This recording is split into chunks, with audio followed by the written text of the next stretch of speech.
Bismillahirrahmanirrahim. Assalamualaikum warahmatullahi wabarakatuh. Perkenalkan, nama saya Fitri Nurrohmawati dari Prodi Pendidikan Matematika Universitas Kuningan. Di sini saya akan mengkonstruksi volume kerucut terpancung miring melalui pendekatan volume limas terpancung miring dan juga luas permukaan kerucut terpancung miring dan jaring-jaringnya. Kerucut adalah limas yang bentuk alasnya yaitu lingkaran. Jadi sebelum kita ke volume kerucut terpancung miring, kita harus mengetahui dulu volume limas terpancung miringnya, yaitu volume limas terpancung datar. V0 sama dengan 1/3 T0 dikali S0 pangkat 2 ditambah S0 dikali S1 ditambah S1 pangkat 2. Dan untuk volume limas terpancung bawahnya yaitu V1 sama dengan 1/3 T1 dikali S1 pangkat 2 ditambah S1 kali S2 bagi 2. Jadi volume limas terpancung miringnya yaitu volume limas terpancung datar ditambah volume limas terpancung bagian bawah, atau V sama dengan V0 ditambah V1, yaitu 1/3 T0 dikali S0 pangkat 2 ditambah S0 kali S1 ditambah S1 pangkat 2 ditambah 1/3 T1 dikali S1 pangkat 2 ditambah S1 kali S2 dibagi 2.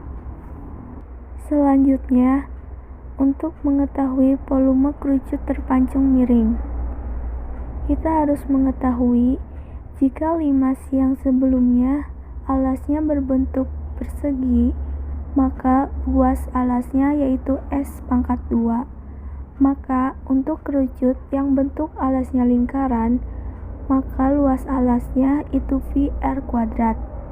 Adapun gambar kerucut terpancung miring, diketahui R0 jari-jari lingkaran bawah, R1 jari-jari lingkaran tengah, R2 jari-jari lingkaran atas, T0 tinggi kerucut terpancung datar, dan T1 tinggi kerucut terpancung miring bagian bawah.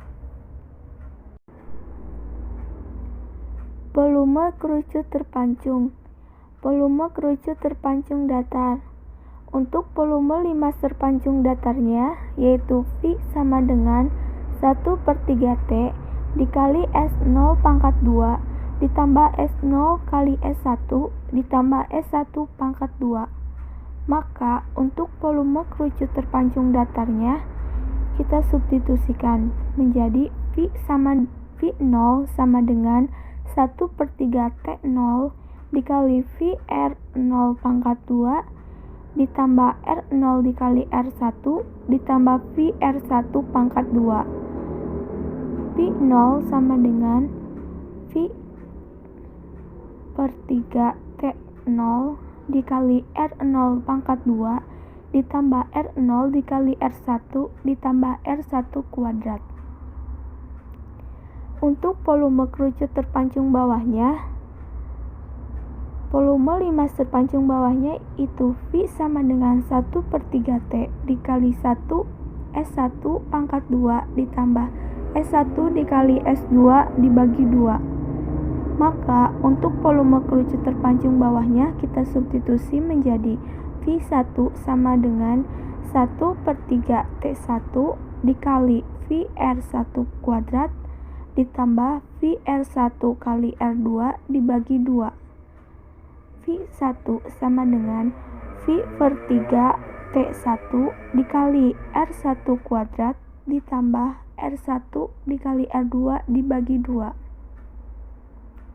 Maka volume kerucut terpancung miringnya yaitu volume kerucut terpancung datar ditambah volume kerucut terpancung bagian bawah, atau bisa menjadi V sama dengan V0 ditambah V1 sama dengan V per 3T0 dikali R0 pangkat 2 ditambah R0 dikali R1 ditambah R1 kuadrat ditambah V per 3T1 dikali R1 kuadrat ditambah R1 dikali R2 per 2. Maka untuk volume kerucut terpancung miringnya yaitu V sama dengan V per 3T0 dikali R0 kuadrat ditambah R0 dikali R1 ditambah R1 kuadrat ditambah V per 3T1 dikali R1 kuadrat ditambah R1 dikali R2 per 2. Luas permukaan kerucut terpancung miring. Kita ilustrasikan, jika kerucut terpancung miring kita buka, maka akan menjadi sebuah jaring-jaring yang ada pada gambar sebelah kanan. Jaring-jaring kerucut terpancung miring mempunyai 3 bangun. Bangun yang pertama yaitu berbentuk lingkaran, bangun yang kedua yaitu selimut, dan bangun yang ketiga yaitu elips. Jadi, dari jaring-jaring tersebut, kita dapat mengetahui luas permukaan kerucut terpancung miring. Luas sama dengan luas bangun 1 ditambah luas bangun 2 ditambah luas bangun 3.